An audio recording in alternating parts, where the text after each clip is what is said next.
Hey everybody, welcome back to the channel. This time I'm actually going to be doing something for my mom. Went and bought her a 2004 Mini Cooper. It's not an S or anything, but got it pretty cheap. It is a 5-speed, which makes it a little bit better, but the reason it was so cheap is it's got a rod knock in it. So I ended up going and buying a new motor, and that's what I got to do today is decide to pull the motor and swap it out for her. All right, so first thing first, I've watched a couple videos on how to do this. Seems pretty easy. We're gonna end up taking the front clip off first. Yeah, just a couple of screws holding the plastic on, and then you've got the header panel and all that stuff right behind it with the radiator and the fans and all that stuff. And it looks like just undoing motor mounts there, unhooking the exhaust, and removing all the wiring. Sounds pretty easy, but I guess we will see exactly how hard it's going to be. I'm probably going to start with taking the CV shafts out, both sides, and work on from there. Alrighty, I figured it would be a pretty good idea to show you how to do some of the stuff if anybody tries to use this as a how-to video. To get the front plastic off, it's actually super easy on these. You've got this screw here, this one here, then on both sides you got a screw that holds in right here that you get through up the wheel well. And then once you get done with that, you actually have 3 screws going across the bottom. They hold the lower skid plate on that you see there, and then it also attaches to the front plastic. Once you get that done, you do what my dad's doing, and you get 4 bolts, I believe. One here, one there, and one there. And then this brace bar comes off. But another thing on the plastic, when you're undoing it, make sure you unhook all the lights. Otherwise,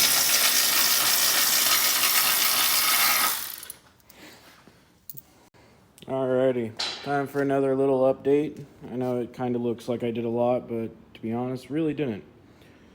So what we did is unhooked the fuel rail, pulled that all up and out of there, just unhooked all the wiring, the hoses that are going to need to be pulled out. That one doesn't need to. And then on the back side, we unbolted the manifold. All came out pretty easily. Underneath, what we did is we took the CV shafts out. Did find out that we have one bad one, which is right there. Other than that, like I said, just unhooked all the wiring. On the front of the motor, we unhooked the AC compressor. We unhooked the alternator. You don't have to take it off, you just gotta get the wiring out, but we figured it was gonna be easier to take it off. And then another side note for anybody doing this, make sure that you actually empty the fluid out of the transaxle, because if you don't, it's gonna come down on your face like it did on me. All we really got left to do to pull the motor out is we've got to unhook that ground strap, this motor mount, and that one. And then I think just those 2 heater hoses and the slave cylinder. I honestly think that's probably going to be it. If anything else pops up, I will make another little note about it and let you guys know. Alrighty, as you can see, got the motor out. Now I can show you a little bit better of some of the stuff you have to hook up or unhook behind here. So you obviously have, well, for this one, since it's a manual, you have the shifting linkage that you gotta unhook. These you gotta just push together, and then I just use a pry bar and popped them up. Here's the bolts that you need to take out for the exhaust manifold. Then you got your power steering pump down here, which on this car it's actually electric. You've got your plug in here and your plug in here. This one doesn't actually have a clip on it. It just pulls out. This one does. It's on that side, so you can get to it pretty easily. This one actually has a oil temp sensor in it, so I just had to unhook that. It's actually screwed into the oil pan, and then you have your engine mounts there, engine mount there, and it just popped up and slid out the front. All in all, it was actually really easy. I used the video from Mod Mini on YouTube. He seems to have a couple of really good videos. It's just the one that I went through. For me, with recording and everything, and then talking and kind of taking it slow so I didn't break anything, since this was the first time taking it out of a Mini, I'd say it took maybe 2.5 to 3 hours. But I'd give it probably like a 4 out of 10 for hardness. If nobody's ever done it and you need to, I'd highly recommend doing it yourself. It's really easy. So I will get back when I start moving all the sensors and everything I need to over to the other motor and get ready to put it back in.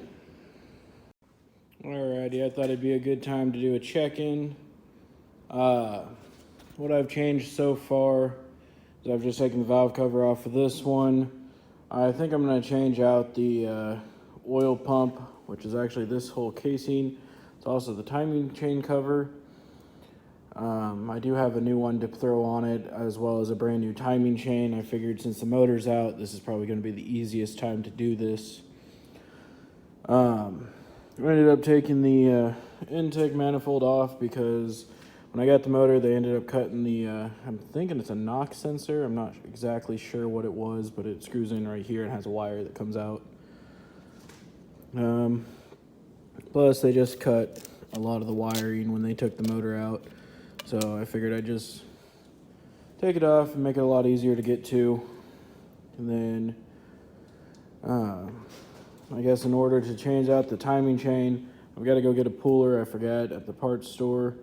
Take the crank pulley off. Then just take the bolts out of that and that'll come off. As for getting the timing chain off, there's a special tool that I've got over there that holds the camshaft sprocket.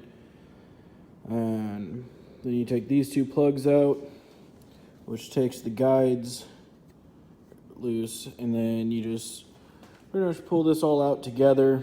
Try to make sure you don't drop it in the oil pan, which I am going to be dropping just to double check, make sure all the rod bearings and all that stuff are good. Don't want any surprises after putting this in there, and I don't really want to take it out again. So that is where I'm at so far on the motor. Kind of made a mess of the garage. As you can see, everything's just kind of everywhere.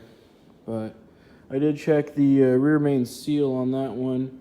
It actually is in better shape than this one. This one looks like it was getting ready to leak or was leaking. Other than that, not really much else to do. So I will check back in when I'm getting ready to, I guess, put the motor back in. So, alrighty, I thought I'd do another little check-in on here. Let you know how to change out the timing chain on it, get it lined up. So, on these, they're actually pretty easy. The camshaft sprocket, if you look here, you'll see the different colored timing chain. Right underneath it is a little arrow. Cool thing is down here, 2 different colored chains and 2 different arrows. All you gotta do is just line those up, then you'll be at top dead center and you'll make sure your timing is correct. Then you gotta remove these 2 plugs that are here. Then you got a 10mm bolt. Those take out the guides. And then you have your tensioner that's right here, and you just undo it right here. It's a 19mm. Sprocket is an 18. And then the ones that hold the guides on are 10s. Other than that, it's super easy to change. You can't misalign this because there's actually a guide pin. Same with down here. This one you have to heat up to take off, or you use a pulley to take it off, and then you heat it up to put it back on. And it can only go on one way, so you don't have to worry about it. As for the oil pump, make sure you get all of your gaskets off before you go to put the new one on, which I've got on over here. And the way it works is this is beveled out a certain way to go around the crankshaft. So it can only go on, once again, one way. So if you're doing this and it's not going on, you need to spin. I usually use this. Spin the camshaft around to get it to line up with the oil pump. So, like I said, it's all super easy. It's just really time consuming if you've never done it before and you're wanting to go slow like me. Always look up your torque specs. For mine, this was 75 foot-pounds. I want to say the harmonic balancer or the crankshaft bolt is also the same. Just double check them. Make sure you don't mess anything up. So, alright, I'll check back in a bit. Alrighty, I got everything put back in. My dad and I ended up doing it last night. I was a little tired and the phone was about dead, so didn't really record anything. But got it started today. Got everything done. Starting to bleed the coolant on it. Dad's finishing up by putting the inner fender in. Motor sounds really healthy. Clutch feels good, although I wouldn't see why it wouldn't because I didn't do anything with it besides take slave cylinder off. All the gauges are looking pretty good right now. It's idling at about 700. Oil pressure gauge went away. Temp's coming up normally. Voltage is charging, so all in all, it looks good. Next step is to put it back on the ground, wait for the coolant to finish bleeding, and go drive it.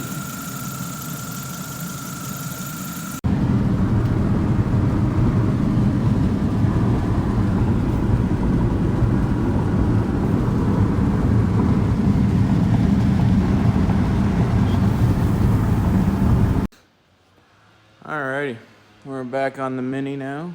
The last little part of the video, you saw that we were driving it and everything, pretty much testing out to make sure the motor was running pretty good. That part's all good, but as we were driving it, we were noticing a growl and a vibration coming from the front. So just for good measure, we're going to change out the front hubs. We already changed out the CV axles when we were changing out the motor. So, and it's got a new clutch in it, so we know it's more than likely none of that. Just want to be safe for when I give it to my mom. So, here we are. Changing out the hub seems pretty easy. I've already got it started pretty much. Took the wheel off, taking the bracket off for the caliper. Got the axle nut off already. This pops off, and then I'm hoping I don't have to pull the spindle out. Well, even if I do, dropping the lower ball joint's not too hard. But we'll see as soon as I get this off. Alrighty. So, as you can see, got the hub off. And it's been on there for a little while. I don't know if it's the original or not. But in order to get the rotor off, I thought I'd mention this in case somebody was fighting with it and overlooked it like I did for a second. There's actually a torque screw and it screws into the hub right next to one of the lug nuts. Lug bolts, whatever you want to call them on this car. Now you have to unscrew and then you can get the rotor off.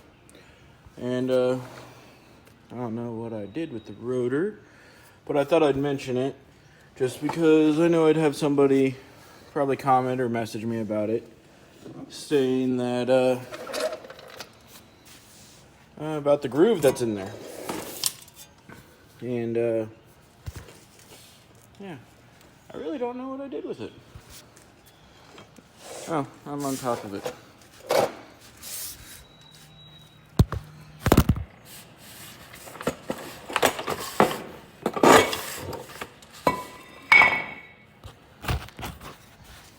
So, here we are.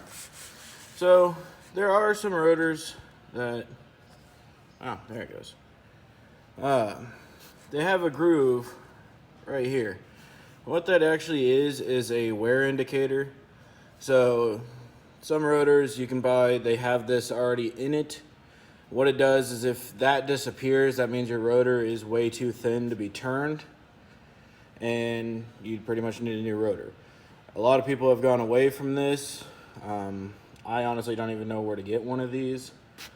I'm betting if you just do a Google search, you could probably find them somewhere. But that is what that line is. It's not something that got caught in the pad or anything like that. And wore that perfect ring around there. But other than that, I didn't have to drop the lower ball joint.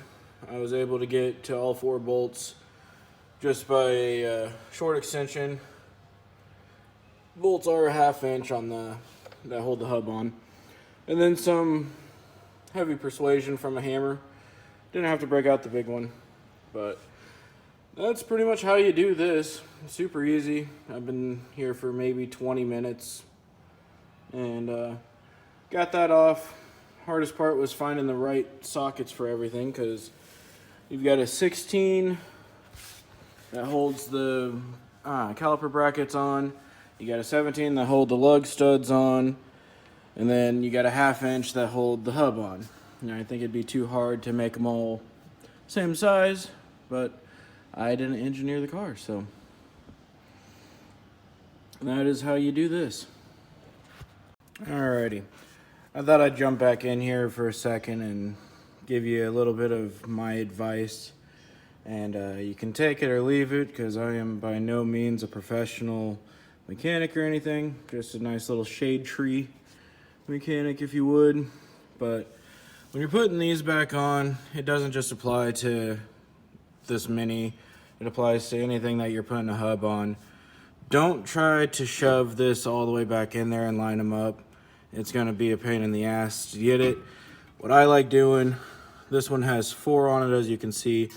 I have it pushed over the CV axle, and then it was just hanging there. Got a couple of threads started on each one. That way I know for a fact it's lined up. I'm not going to have to fight with any of them to try to get threads started. And anyway, that is my little bit of advice on putting hubs on. They're not hard to do. You really don't need to go and pay anybody to do them if you have the time to. But yeah. Alrighty, as you can see, they are done. Got both hubs changed out. All in all, I'd say give yourself about an hour to do both front hubs. It was pretty easy. I got pretty lucky. Nothing snapped, nothing got stuck. All came out pretty well. So looks like it is done. The only thing I got to do is throw the front underguard back on it, and she will be completely done, ready for my mom to drive. So, alrighty. So here we are driving it once again. Vibration and the growling noise is gone. I do think I need to get some new tires on here, but I will leave that up to my parents. Everything's running pretty good. We got it up to temperature, so make sure nothing else is wrong with it. It's driving pretty well. I'm not a big fan of the suspension in these things. I don't know if it needs new shocks or what, but you can feel every single one of those black lines in the road. The little tar strips. But for the most part, it is running pretty good. It's shifting strong. The new clutch is holding up. It feels great. I really don't know what else to say about it besides this is probably going to be the last video of it, unless we decide to do anything else to it, any other modifications. I will say that I wish it had another gear, like the newer ones with the 6 speeds. So I don't know if it's just geared really low or what, but I'm doing, as you can see, well, 60 miles an hour, and it's damn near at 3,000 RPM in 5th gear. So I don't know, but it's not that bad of a car. So thank you for watching. If you have any questions about what I did on the vehicle or anything like that, or how to do something, go ahead and leave a comment or message me, one of the two. Please like the video, subscribe. Thank you.